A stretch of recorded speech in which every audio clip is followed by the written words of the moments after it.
life before. Not to brag, but I think I'm pretty good at it. This part is really important. It can even help you land good opportunities. The main problem with people pleasing is, so if you want to stop being a people pleaser, learn the opposite. What do you think the opposite is? Ask any psychologist, they will tell you the same thing.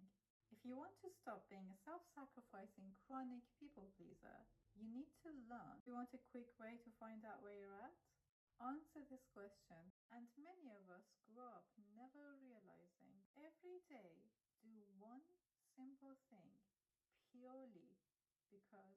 Hello everyone and welcome to my channel. Today I'm going to talk about how to stop being a people pleaser. Those of us who people please tend to do it on autopilot, often without even realizing it. The thing is, we all people please for a reason. Everyone does a bit of people pleasing. Even people you look up to and think are the complete opposite of people pleasers. The reality is, we all need to please certain people at times just to get by in this world. For example, someone might be really confident and boundaried in most areas of their lives, but when it comes to their job, they might have to make the choice to be a people pleaser when it comes to their superiors. Sometimes people pleasing can come from a place of love. You care about someone so much that you don't mind letting them have their way. But today we're going to talk about chronic people pleasing, the kind that happens automatically without thinking, even when there is no real need for it. This is what I would call learned people pleasing. It's something you just do, but lately it's starting to bother you.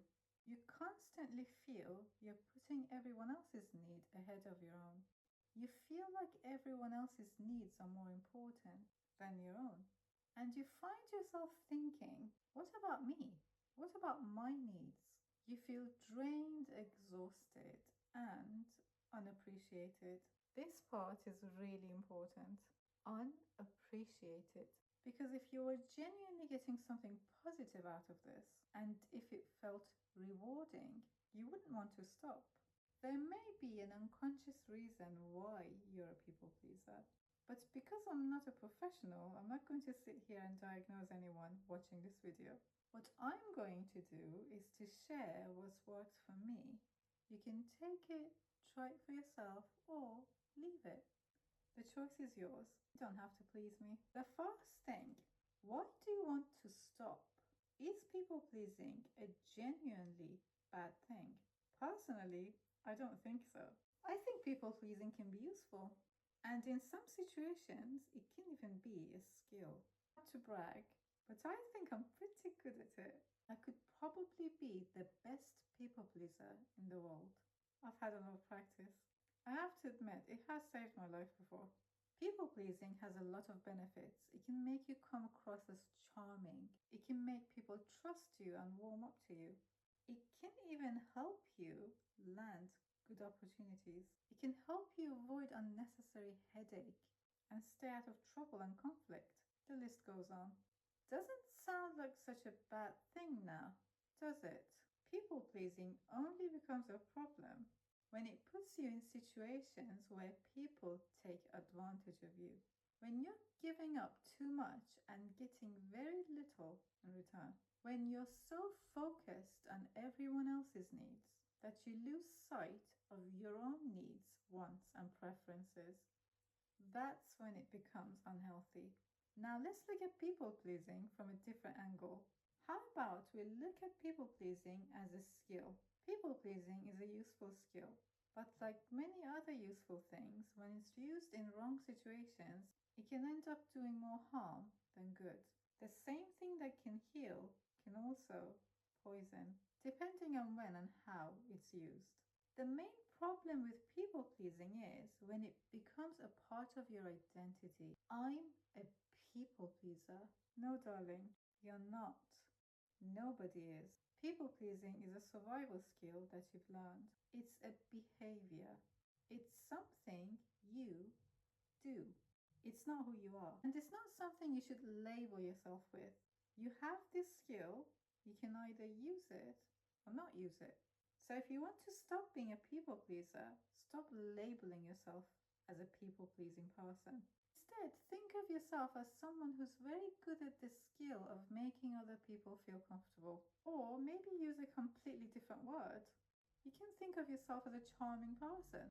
Let's admit it, we all like people pleasers because they please us. Now, learn the opposite.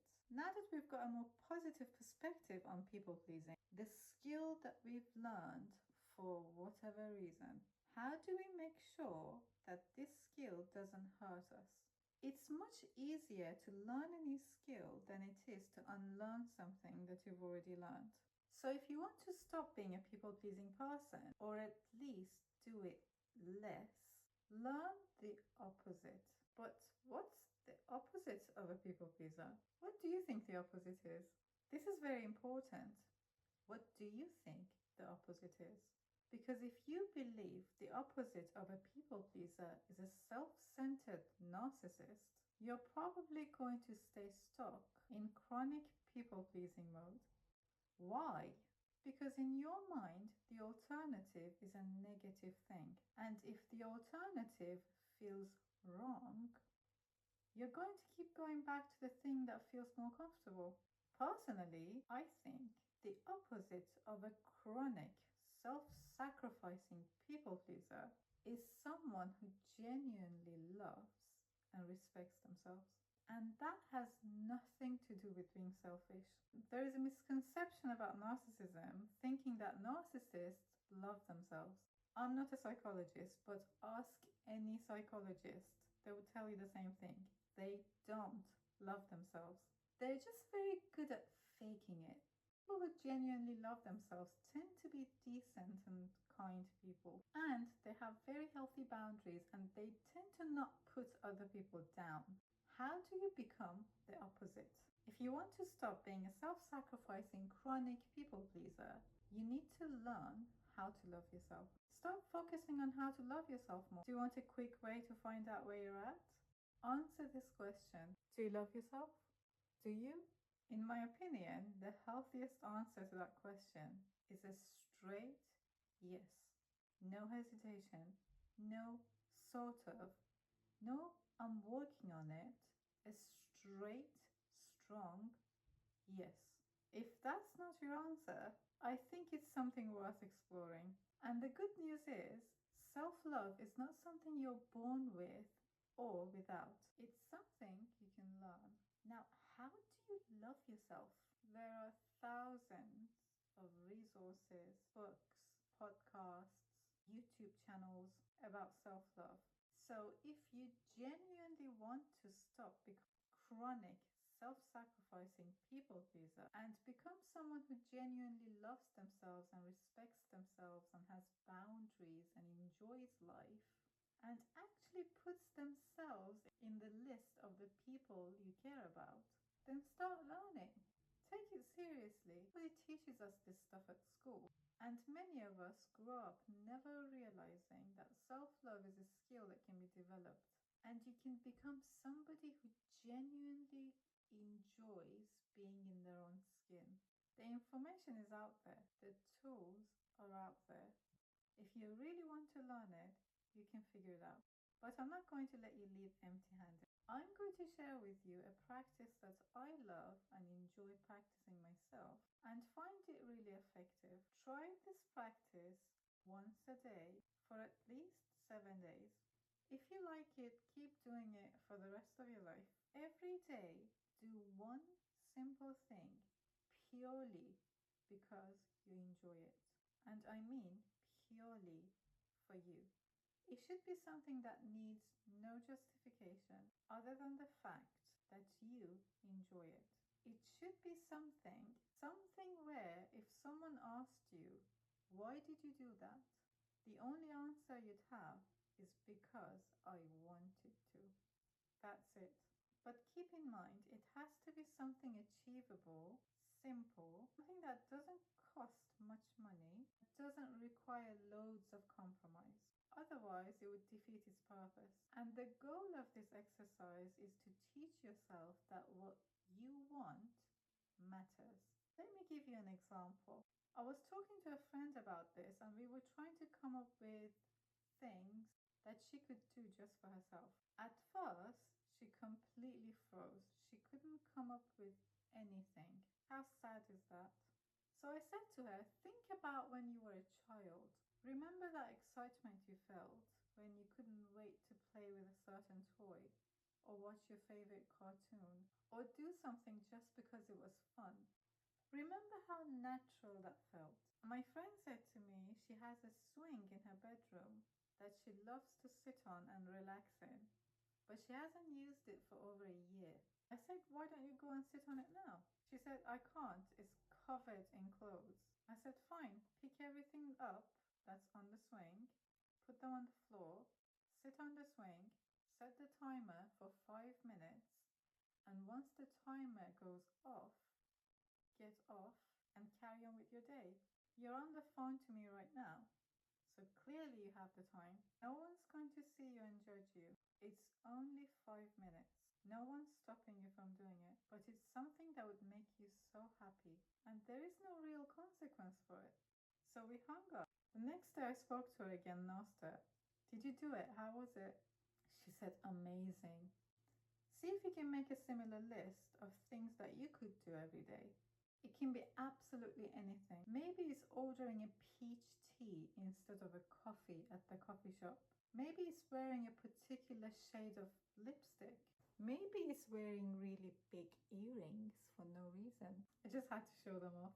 Or maybe it's just taking a longer route to work because you just enjoy the walk.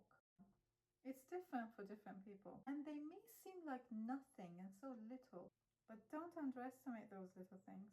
Those little moments make you feel alive. They remind you that your preferences matter, that what you enjoy matters, that you matter. And over time, you'll start learning how to please yourself instead of constantly focusing on pleasing everyone else. That's all I had for you today. I hope you enjoyed this video. And write in the comments what your thoughts are about this video, and let me know if there is any topics that you'd like me to speak about in the future videos, and let me know what little things you do that makes you feel important and makes you feel like you're pleasing yourself. I'm curious. I want to know. See you next time.